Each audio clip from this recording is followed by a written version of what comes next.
Ma'am, ये आपको कहाँ से प्रेरणा मिली कि मैं इस तरीके का कोई आश्रम चलाऊँ? तो मेरी गोद में भी डिसेबल बच्चा था और अभी लास्ट मार्च में ही वो मार्च को 1 साल हो गया, वो नहीं रहा है अभी, क्योंकि मैंने बहुत सारे ऐसे समाज से ठुकराए हुए बच्चों को हैंडल करा है। किस प्रकार से टकराए हुए? नॉर्मल स्कूल है, वहाँ पे एक ऐसा बच्चा चला के प्राइवेट स्कूल वाले फीस के लिए चलो कर ही देते हैं, वो बच्चा एक कॉर्नर में बैठा है, ठीक है, बच्चे तो उसका मजाक उठा भी रहे हैं, तो क्या टीचर अच्छा कर रहे हैं उसको साइड में बिठा के? पेरेंट्स तो ये सोच कर डाल देते हैं कि हमारा समाज में नाम खराब ना हो कि इनका बच्चा जी दिमागी तौर से ऐसा है, तो हम नॉर्मल, हाँ सर, हाँ जी, तो ये ऐसा हो जाता है। तो 2017 से लेकर आज तक कभी ऐसा भी लगा है कि नहीं यार, होता ना हौसला हार जाना, यार अब मुझसे नहीं हो रहा है?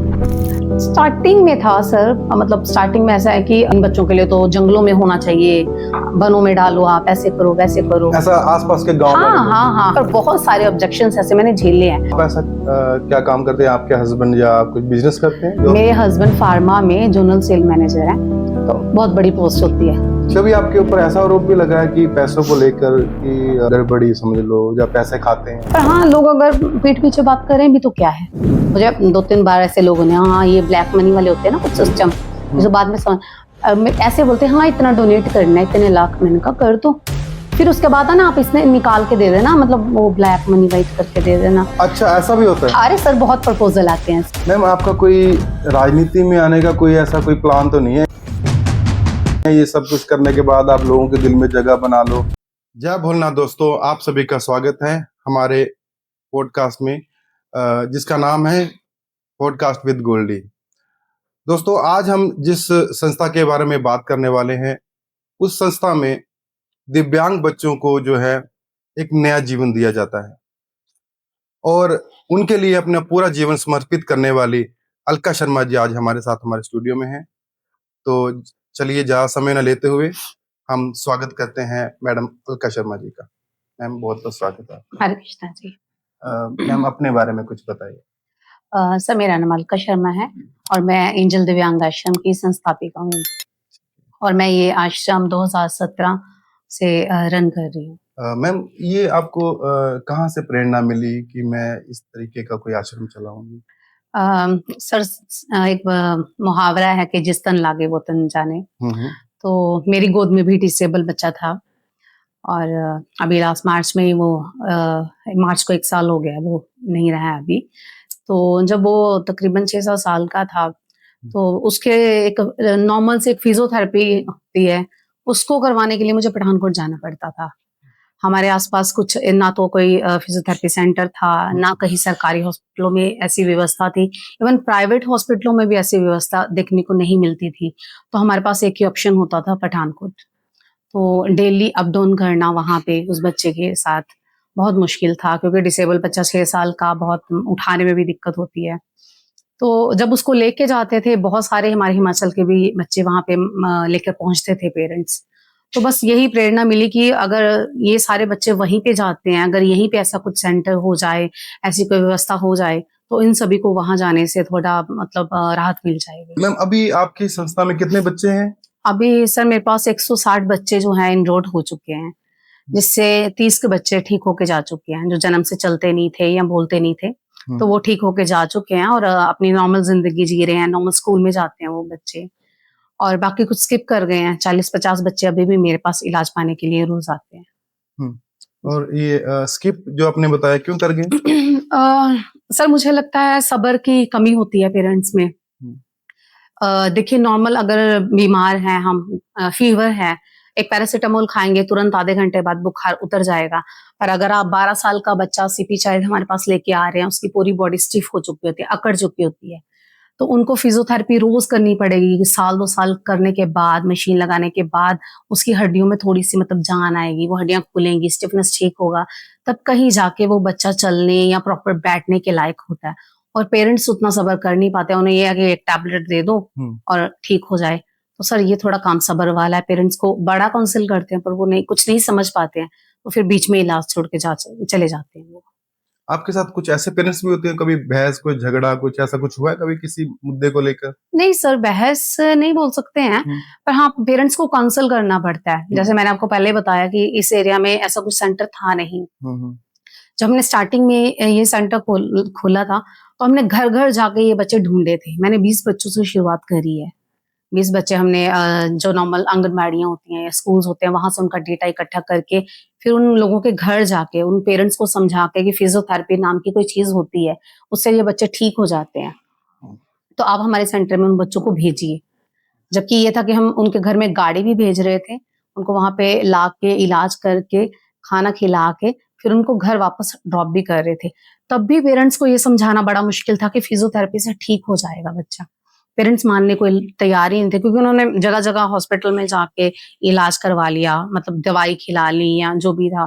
तो अगर वहां से भी नहीं हुआ तो उनको लगता है कि नहीं, ये बच्चा अभी किसी लायक है नहीं, उसकी जिंदगी एक रूम बना दो। तो पेरेंट्स को समझाना मुश्किल होता है, काउंसल करना। बहस वाला ऐसा कुछ नहीं है। बहस तो क्या करेंगे वो पेरेंट्स भी, और हम क्यों करेंगे उनके साथ बहस। ठीक जी। है।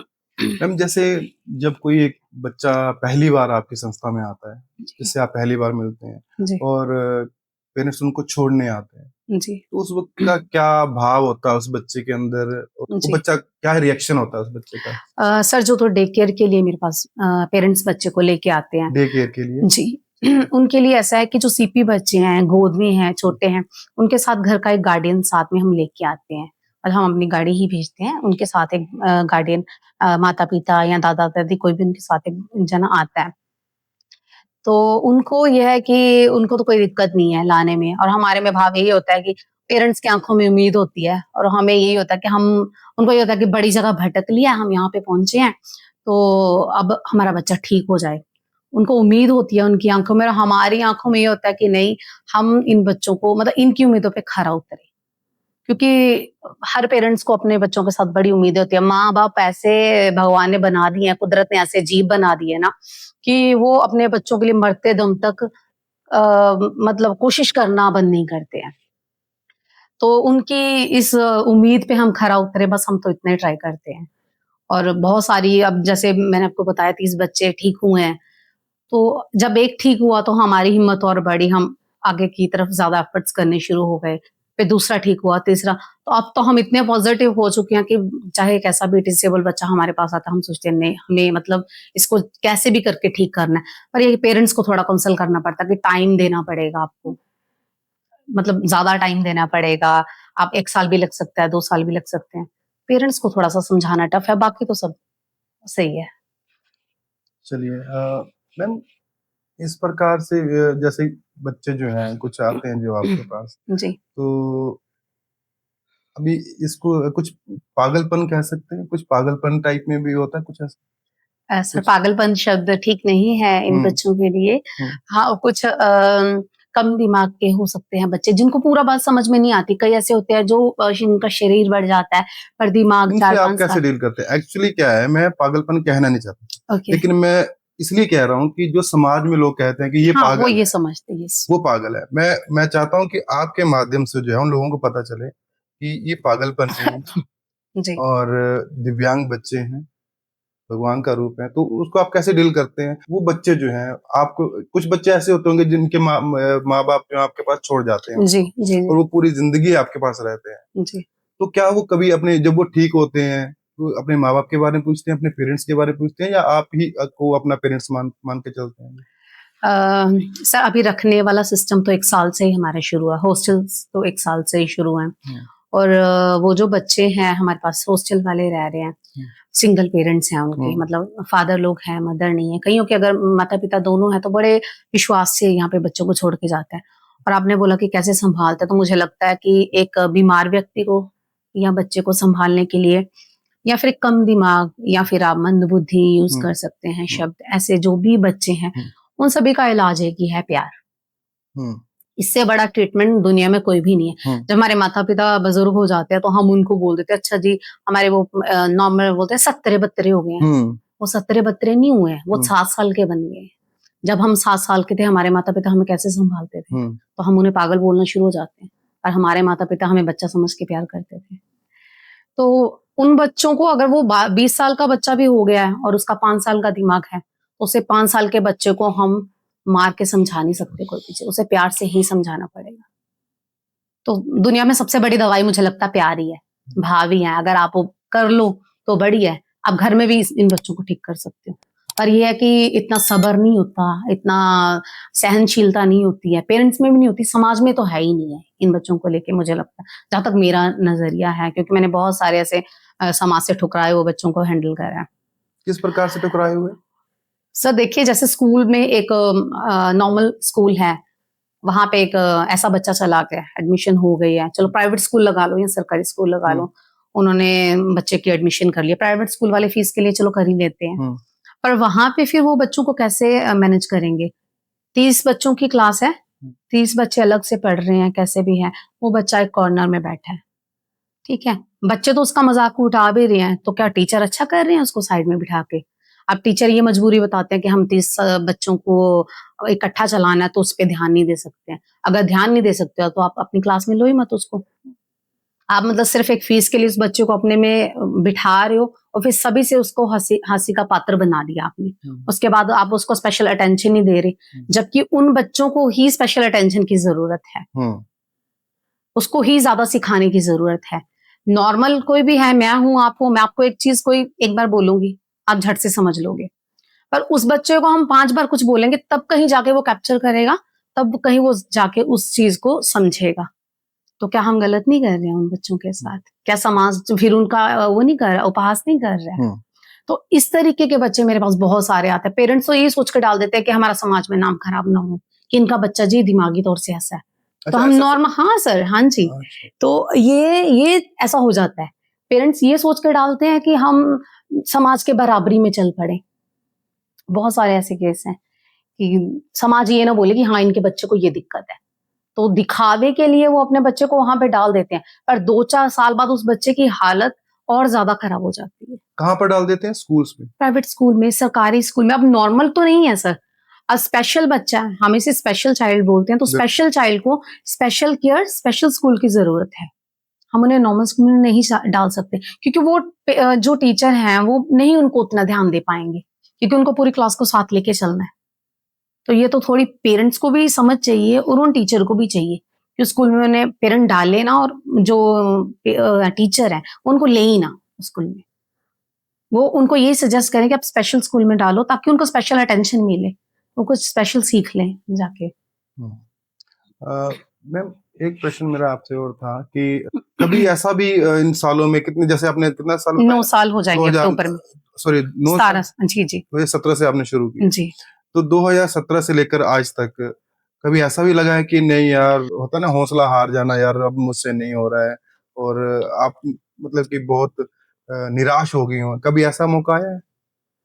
स्टार्टिंग में था सर, मतलब स्टार्टिंग में ऐसा है कि अभी ये यहाँ नई बिल्डिंग बनी है, स्टार्टिंग में हमने अपने घर के ऊपर मतलब हम पूरे एक गांव में बसते हैं, तो हमारी बाहर कहीं जगह नहीं थी, तो मेरे दिमाग में जब ये चीज आई कि हमें ये आश्रम बनाना है, तो मैंने अपने घर की फर्स्ट एंड सेकंड फ्लोर पे आश्रम का स्टार्टिंग करी थी। तो आसपास के लोगों को ये चीजें बड़ी सुनने को मिली कि अच्छा आपका एक बच्चा है, आपका तीनों ऐसे हो जाएं, और आप यहाँ क्यों खोल रहे हो? इन बच्चों के लिए तो जंगलों में होना चाहिए, वनों में डालो, आप ऐसे करो वैसे करो। ऐसा आसपास के गांव वाले हाँ लोग? हाँ हाँ, हमें तो मतलब पता नहीं ये चीज कहनी चाहिए कि नहीं, हमारे तो मोहल्ले में ही हमें इस तरीके का ट्रीटमेंट मिला, और आई थिंक 1 साल तक तो हमारे साथ ढंग से किसी ने बात भी नहीं करी, और मेरा कसूर सिर्फ इतना सा था कि मैं इन बच्चों के लिए कुछ करना चाहती थी। ज्यादा मतलब ज्यादा नहीं बोलना चाहूंगी, पर बहुत सारे ऑब्जेक्शंस ऐसे मैंने झेले हैं, पर वो होता है कि बंदा ढीठ हो जाता। हम पंजाबी हैं तो शायद मेरे में वो तो ढीठ वाला ज्यादा है, तो ढीठ हो गए हम। उसके बाद मैंने मतलब ये चीज सोच ली करना, आप यार हाँ, बोलेंगे कि बोल लिया तो चलो ठीक है, मुझे तो करना ही है, कर लो, मतलब आप लोग ऑब्जेक्शन कर सकते हो और कुछ तो कर नहीं सकते। पूरा गांव तो नहीं होगा ऐसा? सर नहीं, पूरा गांव नहीं, कुछ लोग जो होते हैं आसपास के या कुछ, हाँ मे भी, पता नहीं अब उनकी मानसिकता। देखो ना, हर किसी के दिमाग में घुस नहीं सकते हैं हम, किसी की आपको सोच ये में। सारा जो संस्था चलाने के लिए फंड कहाँ से आता? फंड हम स्टार्टिंग में तो हमने खुद से करा है, और अभी आधा हम खुद से करते हैं, आधा लोग डोनेट करते हैं, सरकारी इसमें कुछ नहीं है जी। आप ऐसा क्या काम करते हैं? आपके हस्बैंड या आप कुछ बिजनेस करते हैं? जो मेरे हस्बैंड फार्मा में जोनल सेल मैनेजर है, तो बहुत बड़ी पोस्ट होती है, अच्छी सैलरी है। तो स्टार्टिंग में तो ऐसा था कि हम 70% इसमें डालते थे, 30% हम अपना घर खर्च वगैरह सब अपने बच्चों की अपनी जिम्मेदारी जो है उसमें लगाते थे। तो 70 पर, क्योंकि स्टार्टिंग में खर्चे कम थे, 20 बच्चे थे, इतना ज्यादा हमारा वो था नहीं। फिर जब आहिस्ता आहिस्ता खर्चे बढ़े तो लोगों को इस चीज के बारे में थोड़ा पता लगना शुरू हो गया, फिर लोग आहिस्ता आहिस्ता साथ जुड़ते रहे। अभी तो काफिला बहुत बड़ा है खैर, तो बहुत सारे अच्छे लोग जुड़े। ऐसा नहीं है कि लोग करना नहीं चाहते हैं, लोग करना चाहते हैं, उन्हें एग्जैक्ट जगह पता नहीं होती कि हम कहाँ डोनेट करें। तो अब लोग जुड़ने शुरू हुए, फिर वो टीचर बहुत सारे हैं, मतलब हर सोसाइटी से लोग हमारे साथ जुड़े हुए हैं, वो आते हैं, उनको जितनी उनकी समर्था है, कोई राशन दान कर रहा है, कोई कपड़े दान कर रहा है, कोई कुछ। जब हम ये बिल्डिंग भी इवन बना रहे थे, बहुत सारे लोगों ने सपोर्ट करा हमें। स्टार्टिंग में हमने 2-3 साल बहुत टफ निकाले हैं, और उसके बाद बड़ी कृपा है भगवान जी की, बहुत अच्छे लोग जुड़े हमारे साथ।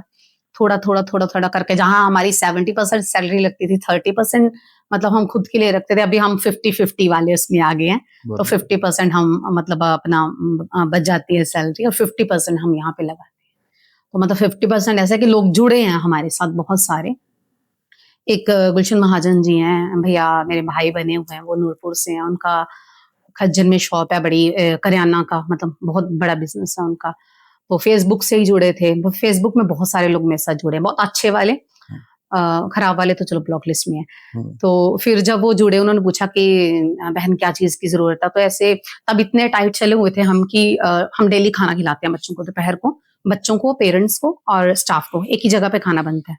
तो रोज मतलब 60-70-80 बंदों का, कभी कभी 100 बंदों का भी खाना यहाँ पे बनता है डेली। तो मेरे को लगा कि यार बहुत सारा मतलब इस चीज में पैसे जा रहे हैं, तो उनका यही है काम। तो मैंने भैया को बोला, भैया ये चीज मेरे को तंगी हो रही है, तो आप राशन का मुझे कर दिया करना। मेरे ख्याल से 2-3 साल हो गए उनको बोले हुए, 2-3 साल से पर मंथ जितना मैं राशन लिख के भेजती हूँ, उतना राशन बिना कुछ बोले भैया भेज देते हैं। तो बड़ा कम भी करेंगे तो 20-25 हजार का राशन तो लगता ही है, और उससे थोड़ी चीजें जितनी मैं लिखती हूँ उससे ज्यादा ही आती होंगी, कम नहीं है।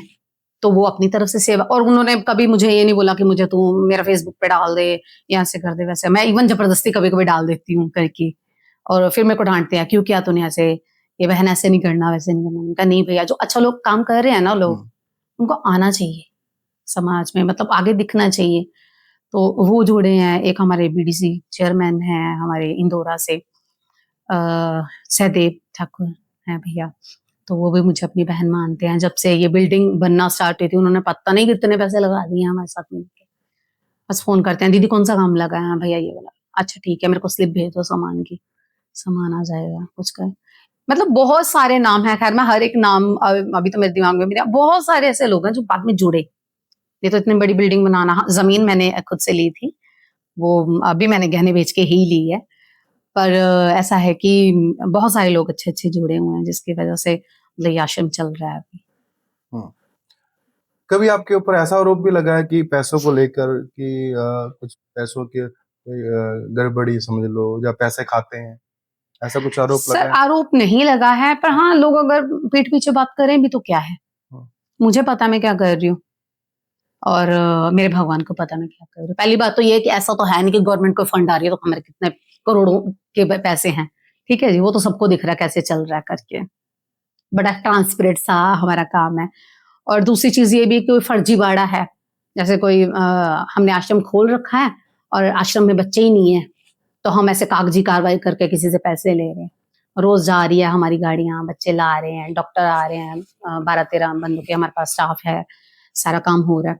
और जिन्होंने बातें करनी है सब बातें करनी है, क्या बोल सकते हैं, पैसे खाते। मैं तो बोलती हूँ, मैं अगर मेरे को सुनने में कभी ऐसे पीछे से कभी आई जाता अच्छा ये पैसे खाते, मैं बोलती हूँ लगाओ ना तुम लोग भी खोलो ऐसा काम और खाओ पैसे, जितने मैं खा रही हूँ तुम लोग भी। मतलब ऐसा तो कुछ है नहीं है, जब करो तभी पता चलता है। मुझे अभी मैं सही बताऊं, मुझे परवाह भी नहीं है। स्टार्टिंग में हुआ था 2-4 महीने सिर्फ बोल सकती हूँ, मैं बहुत ढीठ हूँ सर। मैं जिस काम के लिए मैं बहुत फोकस हूँ, मैं जो काम सोच लेती हूँ मैंने ये करना है, फिर तो ब्रह्मा विष्णु महेश भी आ जाए, मैं नहीं मानती, मुझे करना, हाँ सही होना चाहिए।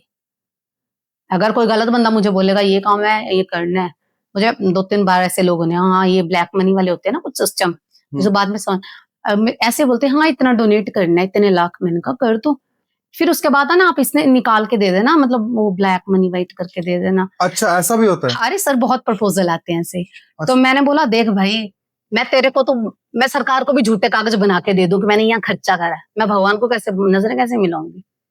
मैं अपने भगवान जी के आगे बैठती हूँ ऐसे नजरें मिला के। मुझे नजरें नहीं झुकानी, मुझे ऐसा कोई काम करना ही नहीं है। अगर ऐसे ही पैसे बचाने होते तो ये तो इतनी अच्छी पोस्ट पे है, हमें किसी चीज की कमी थोड़ी है। बढ़िया से सारे काम चल रहे हैं, 2-2 गाड़ियां रखी हैं।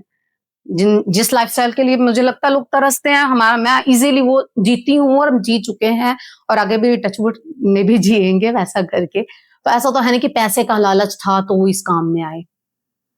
मुझे ये था कि मुझे मेरे बेटे से प्रेरणा मिली थी, वो मेरी गोद में भगवान ने शायद इसीलिए डाला कि मैं इस लाइन में आ सकूं। सभी को नहीं चुनते हैं भगवान इस काम के लिए। मैं बड़ी ब्लेस्ड हूँ। कभी कभी मैं सोचती हूँ मेरी गोद में वो इसलिए आया, पर मैं फिर ये भी है कि सभी की गोद में ऐसे बच्चे हैं, बहुत सारे लोग हैं जिनकी गोद में डिसेबल बच्चे हैं, पर भगवान ने मुझे चुना क्योंकि मेरी नीयत साफ थी। वो उनको दिखता है ये चीजें, तो उन्होंने चुना इस काम के लिए और मैं कर रही हूँ।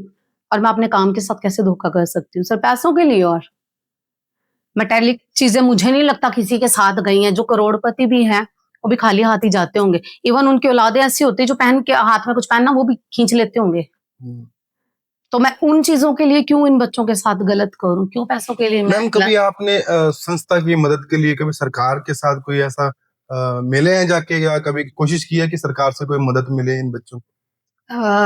कोशिश नहीं कह सकते हैं। आजकल मैं थोड़ा डॉक्यूमेंट पे वर्क कर रही हूँ और सरकार को नहीं कभी मैंने तंग किया, मुझे लग रहा है, क्योंकि मुझे लगता है सरकार के सर पे ऑलरेडी इतनी सारी रिस्पॉन्सिबिलिटी है। और अगर मैंने ये आश्रम शुरू किया तो ये मेरा कॉल था, ये मेरा कर्म है, मैंने अपने कर्म को चुना है। तो मैं किसी सरकार पे क्यों ब्लेम करूं कि सरकार ने मेरी हेल्प नहीं करी? बहुत बढ़िया। अगर मैं एक खेत ले लेती हूँ, उसमें बीज लगाती हूँ, फसल लगे ना लगे वो मेरी अपनी कॉल है, मैं सरकार को उसके लिए ब्लेम करूंगी? अगर मैं ये आश्रम चला रही हूँ, सरकारी सब सर अपना अपना काम कर रही है, इतना बड़ा हिमाचल है। अगर एक सरकार, अब ये सुखो सरकार है, कल को कोई दूसरी होंगी या परसों कोई और होंगी, तो वो इतने बड़े हिमाचल को देखेंगे या यहाँ पे आके आश्रम को देखेंगे? अगर मैंने ये काम चूज किया, मुझे लगता है ये मेरी रिस्पॉन्सिबिलिटी है, मेरे में चलाने की हिम्मत ही शायद मैंने तभी की है। और बहुत सारे भाई बहन साथ दे रहे हैं तो वो काम चल रहा है। मतलब यहाँ पे संस्था में बैठ के मैं बोलूं नहीं जी वो सरकार का खराब है, वो सरकार खराब है, तो ये मेरी बेवकूफी होगी। मुझे नहीं लगता ये चीज सही है। हाँ, अभी हम थोड़ा पेपर वर्क कर रहे हैं, अगर हो जाएगा ग्रांट सेंक्शन तो जितना मैं कर रही हूँ मुझसे ज्यादा बेहतर करूंगी इन बच्चों के लिए। मैम आपका कोई राजनीति में आने का कोई ऐसा कोई प्लान तो नहीं है, ये सब कुछ करने के बाद आप लोगों के दिल में जगह बना लो फिर मैं राजनीति में आती हूँ, ऐसा कुछ प्लान तो नहीं है आपका? नहीं सर, बिल्कुल भी नहीं है। और राजनीति जो संभाल रहे हैं मुझे लगता है बहुत अच्छे से तरीके से संभाल रहे हैं। मुझे उसमें आने की जरूरत ही ना, मैं इस काबिल हूँ ना ही मेरा कोई ऐसा इरादा है। मैं अपने बच्चों की सेवा कर लूं बस, उतना ही बहुत है मेरे लिए। बस सारी उम्र जितना भी जीवन बचा है इन कुछ बच्चों को लोग सारे तो आपको कहते होंगे कि मैडम आप राजनीति में आओ, आप इतना अच्छा काम कर रहे हो समाज में, आप समाज सेवा को भी शुरू करो, बच्चों के लिए तो आप कर ही रहे हो। सर मैं ऐसे बोलते भी हैं तो मैं हाथ जोड़ के मना कर देती हूँ, क्योंकि मेरी वो सोच समझ ही नहीं है राजनीति वाली। मेरे में इतना दिमाग नहीं है कि मैं उन चीजों की तरफ जा सकूं। और मुझे लगता है कि जो हम कर्म कर रहे हैं उसी पे ज्यादा फोकस रहे तो ज्यादा सही है। अगर हम 4 जगह पैर फैलाएंगे तो मुझे लगता है वो हम जो हम कर रहे हैं वो भी प्रॉपर नहीं कर पाएंगे। तो मैंने अपना काम चुन लिया हुआ, मुझे उसी में सारी उम्र अपनी जिंदगी देनी है अभी। चलिए, आपका भविष्य में राजनीति में आने का कोई भी इरादा नहीं? नहीं सर, बिल्कुल नहीं है अभी तक चलिए, ये क्लियर हो गया। तो। जी। मैम ये बताइए कि इस तरीके का जो इस प्रकार का जो संस्था है, कहीं और खोलने का भी आपका कोई इरादा है ऐसा कुछ? डिस्ट्रिक्ट अ, कांगड़ा में जा, ज्वाली में जा, नूरपुर में जा, फतेहपुर में, इंदौरा में, कुछ ऐसा है? सर मुझे लगता है अभी तक तो ऐसा कोई इरादा है नहीं है मेरा, और हो भी नहीं सकता है, क्योंकि ऐसी संस्था में खुद का हाजिर होना बड़ा जरूरी है। मतलब ये कोई शॉप तो है नहीं है कि कहीं मैं और खोल दूं और वो बिजनेस है और वो चलता रहे और मैं दूसरी जगह बैठ जाऊं। आप जब मेरे साथ अभी बच्चों के पास जाओगे तो आपको पता चलेगा कि इन बच्चों को मेरे साथ कितना लगाव है। तो मुझे उनके साथ जीना है, मुझे अलग अलग इसकी बेंचेस खोल के, मतलब कोई बिजनेस तो है नहीं है उसकी तरह चलाना है। तो देख रेख तो सर खुद ही करनी पड़ती है एक माँ की तरह। अगर मैं अलग अलग जगह पे ऐसे खोलूंगी तो मैं वहां पे ध्यान ही नहीं दे पाऊंगी। अगर ध्यान नहीं दे पाऊंगी तो वहां पे कुछ करने का मतलब ही नहीं है। तो संस्था तो यही रहेगी, जिनको भी इन बच्चों की मतलब जरूरत है यहाँ पे फिजियोथेरेपी करवाने की, वो कहीं से भी यहाँ पे आके सेवाएं ले सकते हैं। मैम एक तो ना आपकी जो संस्था है ना, उसका नाम बहुत मतलब एक दिल को टच करता है सीधा, एंजल्स। जी। तो ये नाम आपके मन में कैसे आया? किसी ने सुझाव दिया था या आपकी ये खुद की सोच है? सर खुद की सोच बोल सकते हैं आप, क्योंकि मेरी बेटी का नाम एक्चुअली एंजल है। और जब हम ये संस्था खोलने के बारे में सोच रहे थे, तो नाम सबसे पहले होता है कि कोई भी चीज़ खोले उसका नाम होना चाहिए। तो ये बच्चे, मुझे लगता है जितने भी हमारे पास स्पेशल चाइल्ड दिव्यांग बच्चे होते हैं, ये एक एंजल की तरह ही हैं, हमारी ज़िंदगी में आते हैं। इन्हें मतलब हम बाकी नॉर्मल जो लोग हैं, उन्हें पैसा भी चाहिए, उन्हें प्रॉपर्टी चाहिए, उन्हें सब कुछ चाहिए। पर ये रियल एंजल यही हैं बच्चे, प्योर सोल मैं इन्हें बोलती हूँ, जिन्हें सिर्फ़ एक प्यार चाहिए। बस उसके अलावा इन्हें कुछ चाहिए नहीं। तो असली असली मायने में एंजल हैं ये बच्चे। तो इसी नाम से मैंने इस संस्था की शुरुआत करी थी। चलिए, बहुत बढ़िया।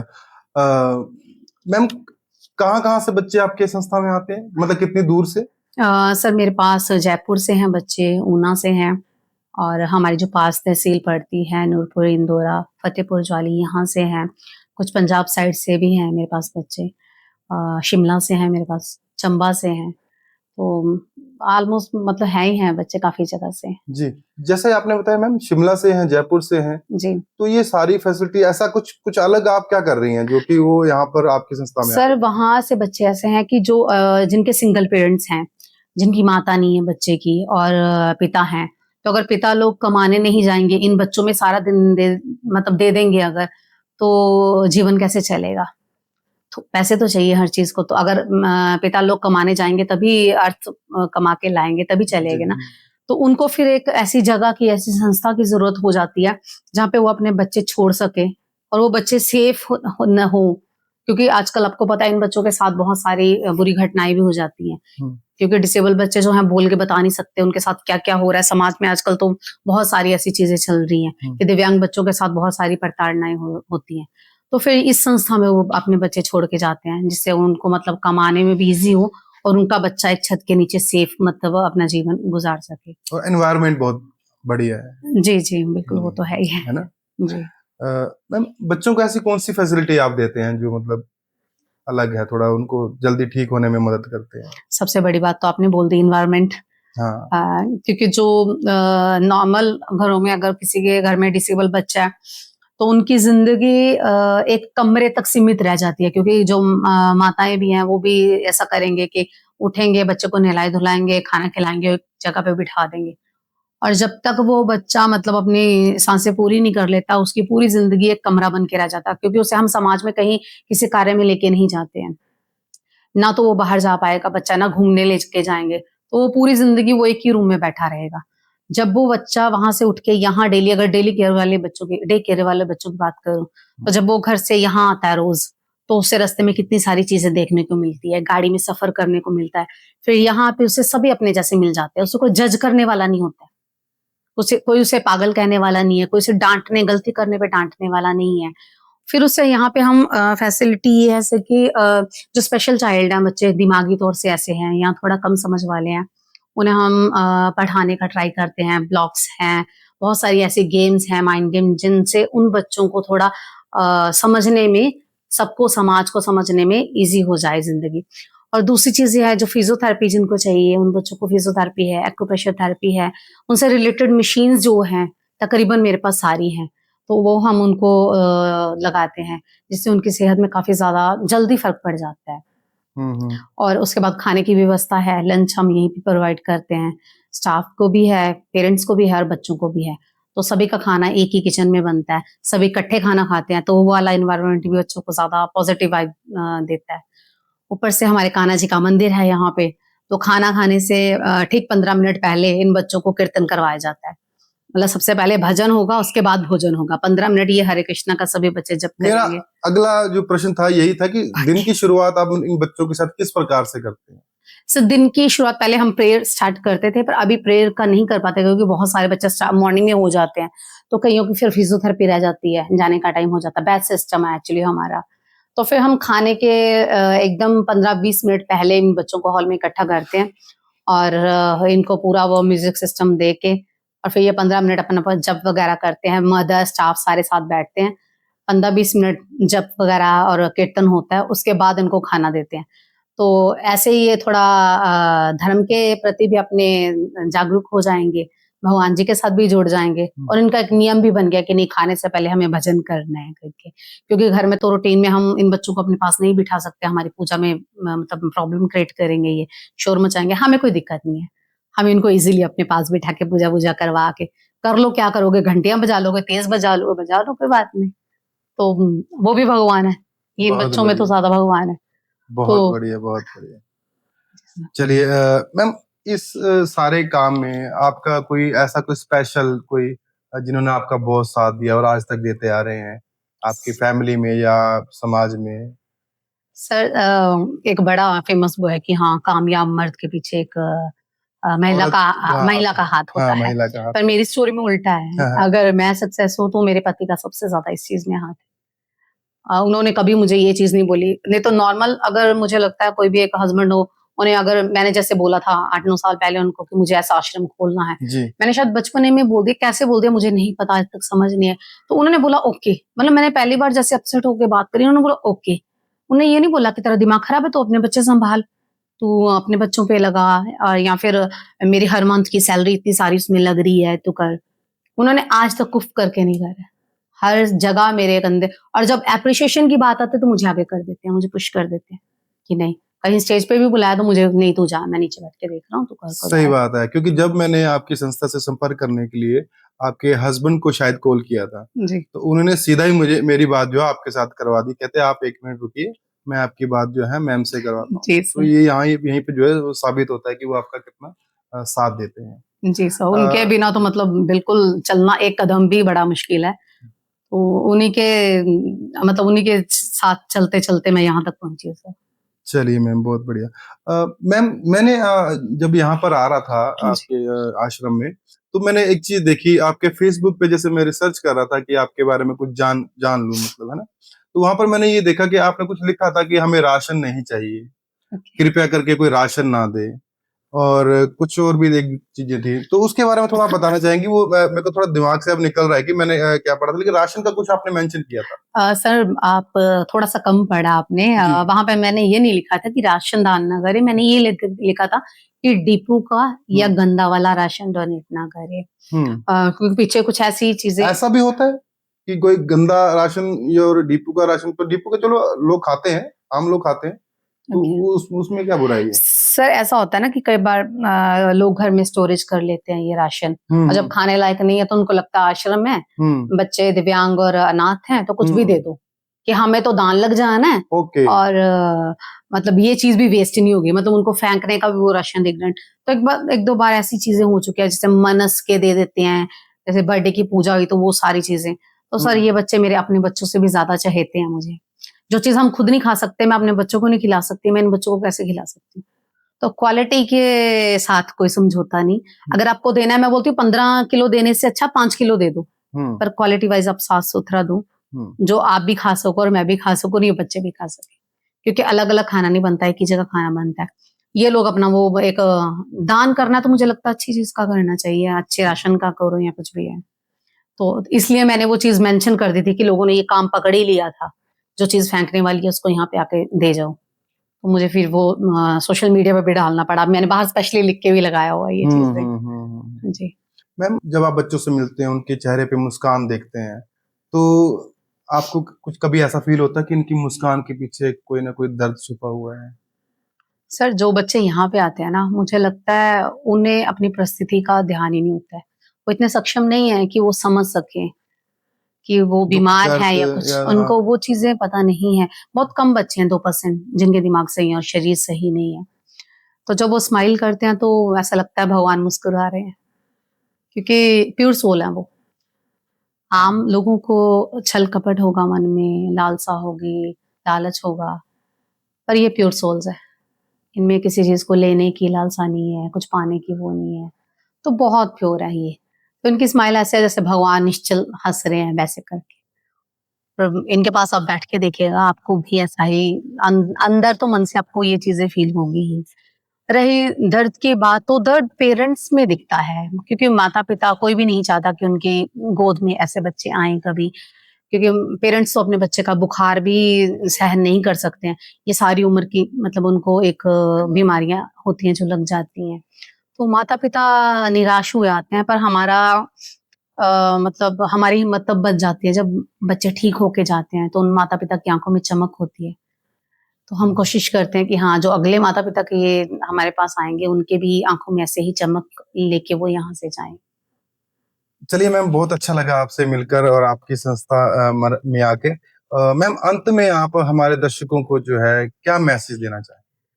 हाँ जी सर, मैं अंत में आप सबको यही मैसेज देना चाहती हूँ कि कहीं भी आपको अगर डिसेबल बच्चे या डिसेबल लोग दिखते हैं, तो उनके साथ सहानुभूति रखिए, उनको प्रेम दीजिए, उनका उपहास मत बनाइए। और अगर आप कहीं डोनेट करना चाहते हैं, तो मुझे लगता है मेरा आश्रम एक बहुत अच्छी संस्था है, जहाँ पे सब कुछ ट्रांसपेरेंट है। आप आकर राशन दान कर सकते हैं या आप किसी भी तरह की हमारी हेल्प करना चाहें, तो आप यहाँ पे आश्रम में पहले आइए, देखिए काम को, उसके बाद आप डोनेट कीजिए। धन्यवाद। हरे कृष्णा। तो दोस्तों, ये थे हमारे साथ अलका शर्मा जी, एंजल संस्था की संस्थापक। अलका जी की बातों से दोस्तों यही पता चलता है कि सुकून जो है वो पैसों में नहीं है, किसी के चेहरे में जो है वो मुस्कुरान जो हम लेके आते हैं ना, मुस्कुराहट, उससे बड़ा कोई सुकून नहीं है। तो यदि आप इनकी कोई मदद करना चाहते हैं, इस संस्था के साथ जुड़ना चाहते हैं, तो हम इनका जो एड्रेस है और इनका जो बारकोड स्कैनर जो होता है, वो हम अपने स्क्रीन पे लगा रहे हैं। आप उस स्कैन के माध्यम से भी डोनेट कर सकते हैं, और यदि आप इस संस्था में आना चाहते हैं, तो आपको हम जो है इसका एड्रेस जो है संस्था का, वो भी हम अपने स्क्रीन पे जो है मेंशन कर देंगे। तो अगले एपिसोड में मिलते हैं एक नए मेहमान के साथ। तब तक के लिए बहुत-बहुत धन्यवाद।